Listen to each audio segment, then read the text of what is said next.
Good morning, everybody. It's a lovely, tranquil day in Canada. Wouldn't it be a shame if someone spoiled that?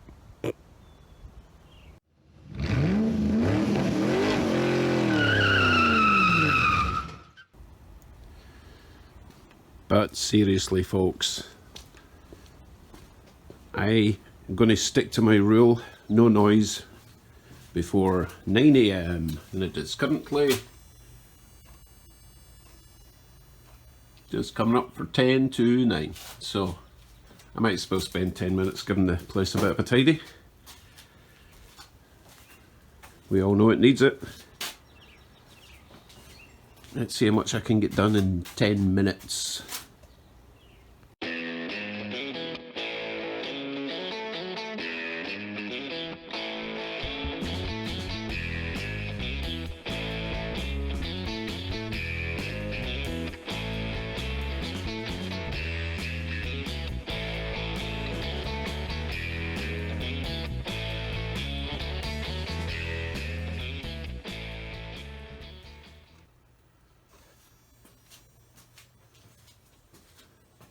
Didn't get much done. I got some floor space, that's about it. And I got my workbench, good to go. Great thing about tidying up, you find stuff. I was searching for stuff all day yesterday and it was in one of these boxes. So, right, let me go through what we're doing today. As Bob Marley would say, we're jamming. We're jamming. We're jamming. We're jamming. I hope you like jamming too. So I need to work out how to attach this to the, oh hello, hold on. Here we are. Need to work out how to attach this to the car itself. I'm thinking this was possibly nailed on to a wooden frame because I'm not seeing any weld points at all. Yeah, there's lots of little holes for nails. Imagine using hammer and nails to build a car. It's so funny. But that's how they did it. So let's go and check the car and see where on earth these parts go. But okay, before I continue, something very alarming I noticed. 85% of my viewers to this channel are not subscribed. What is that all about? Come on, hit that little square in the bottom corner and just click subscribe. It costs you nothing and it means everything to me. Right, let's get on with it. So this is the door jambs I have, and of course they're not for this car. Of course not. These are for a sedan. That's why they go straight up instead of curving round. I'll show you what I mean. This will sit in roughly there. So instead of going up and round, it goes straight up. So I need to cut off from about this point here. That's okay. Right, let me chop that somewhere and see how it fits.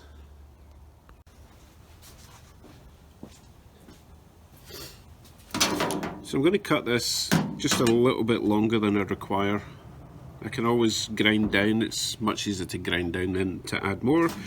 I'm going to cut this line here so that I can bend that section up to account for that curve in the doorway. This is going to vibrate, I do apologise. It's not going to do anything unless I switch it on. Why are you not working? Nope.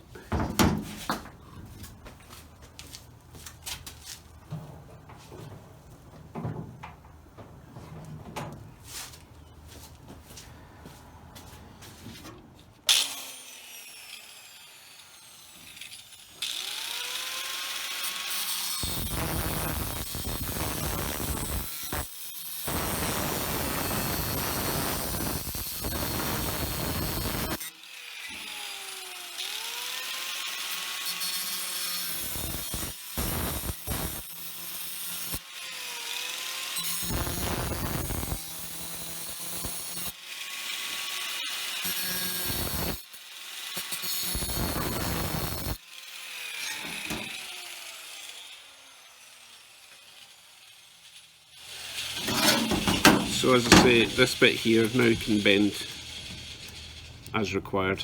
Let's see how it looks in the car.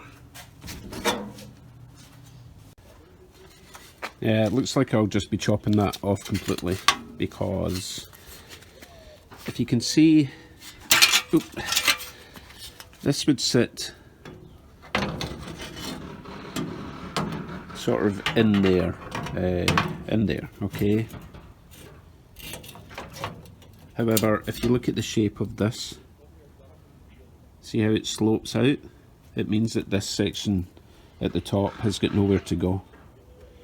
So I need to chop that bit out. That's okay. It will take but a jiffy. Chopped. Right, let's see how it works this time. There's no way I can do this with two hands, so let me stick the camera down. How about here? That'll do. I'm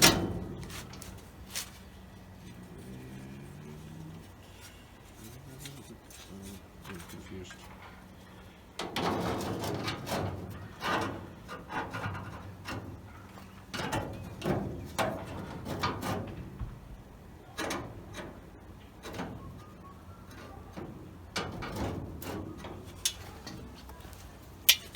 I wonder if this part goes on the inside rather than over. I wonder if it goes round behind that lip.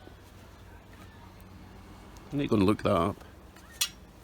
Yeah, I think this bit here, instead of going over that, I think it tucks behind and sits in there. What do you think, people? Oh, I'm sorry about the sunlight. Actually, no, I'm not sorry about the sunlight. Bring on the sunlight. Right, let me get confirmation. I'll be right back.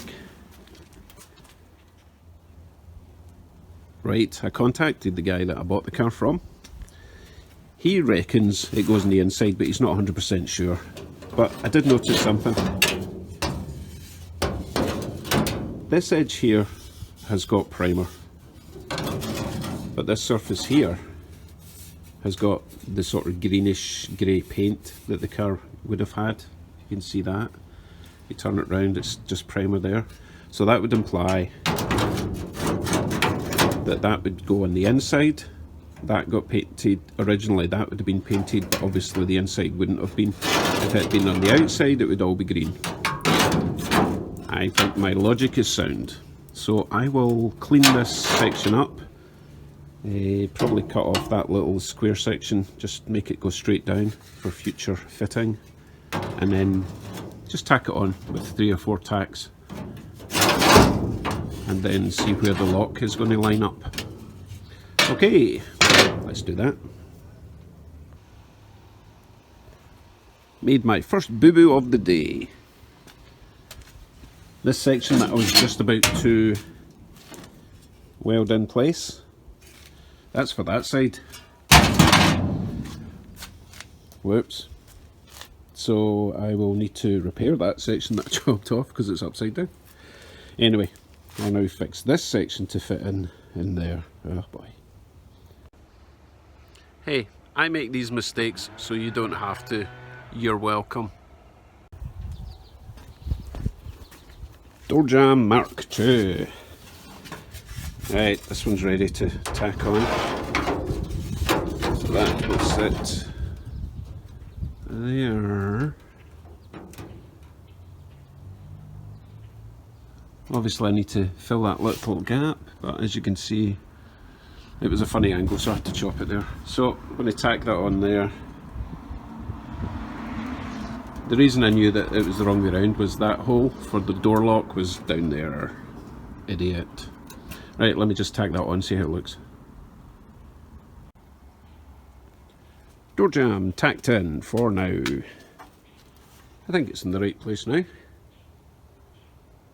The most crucial thing is the hole for the door lock. So I put the door lock in roughly, well, very roughly, and that will sit about if you can see, yeah, it will sit about there. Gotcha? So I'm going to close the door. Let's get inside. Where are we? There. Okay, so there's the door hole where the catch will have to go, and it's pretty much right in the middle of that. I can move that about, and obviously the door still has to come up about a centimetre.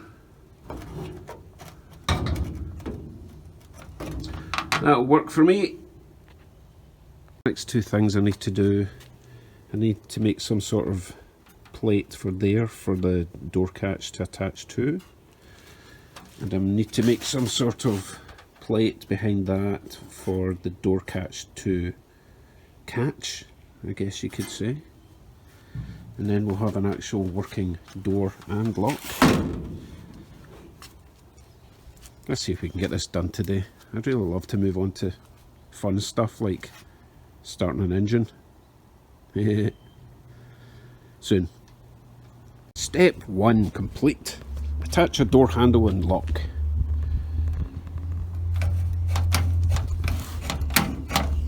So I just drilled a hole there and there, squared it off, put in carriage bolts, tightened it up.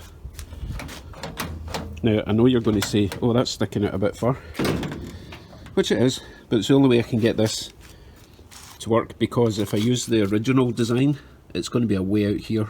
I don't want door jambs that intrusive. I want my space, so that'll work. I just need to make a little chrome collar for this section here. It'll be fine.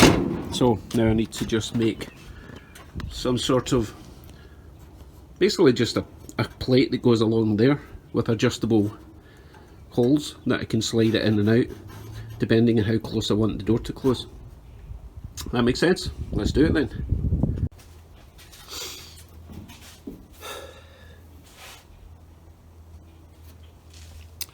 Stay healthy, people. Ran out of Coke.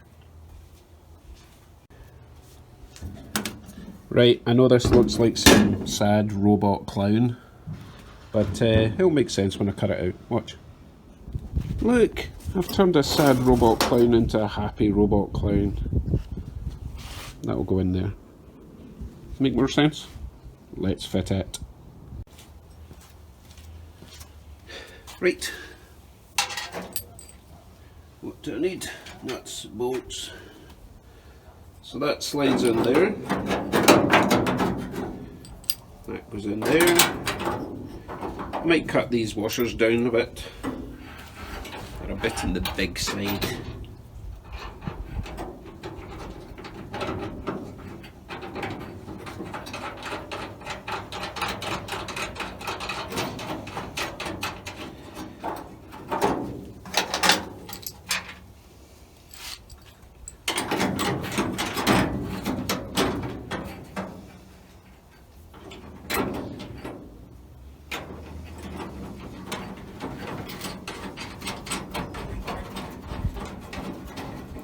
So I've got, oh, too tight.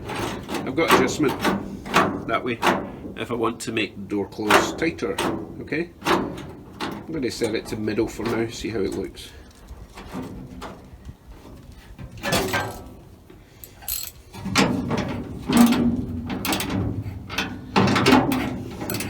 This is definitely not factory, but hopefully it'll work. Okay folks, I haven't cheated. You're going to know as soon as I know if it works, okay? Oh yes.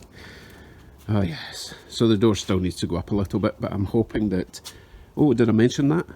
There's supposed to be a tension rod on the inside that goes from that corner to that corner. And you tighten it there and it pulls that corner up. But hopefully it will turn the whole thing up. It only needs to go up a centimetre. Anyway, let's see if we can get back in. Oh yes.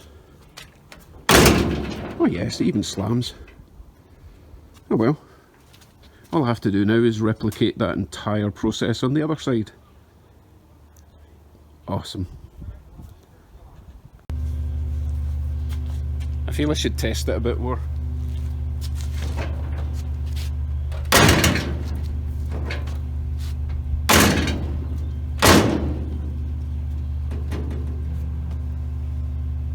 Oh yeah, that'll do. Now I know that's the bare minimum I had to do to get a door to work, but you know, bare minimum is my middle name. So there's still a lot of work to do. But I'm trying to do this as cheaply as possible. And it's cost me virtually nothing. But I couldn't have done it without the generosity of you guys, especially you, Ted, at David Parts, for the door catches. So I really appreciate that. But I will finish it eventually. A quick shout out to Half-Ass Customs. Go check out Brent at Half-Ass Customs. Guy is a genius. He does everything, but mostly the bodywork he does is just phenomenal.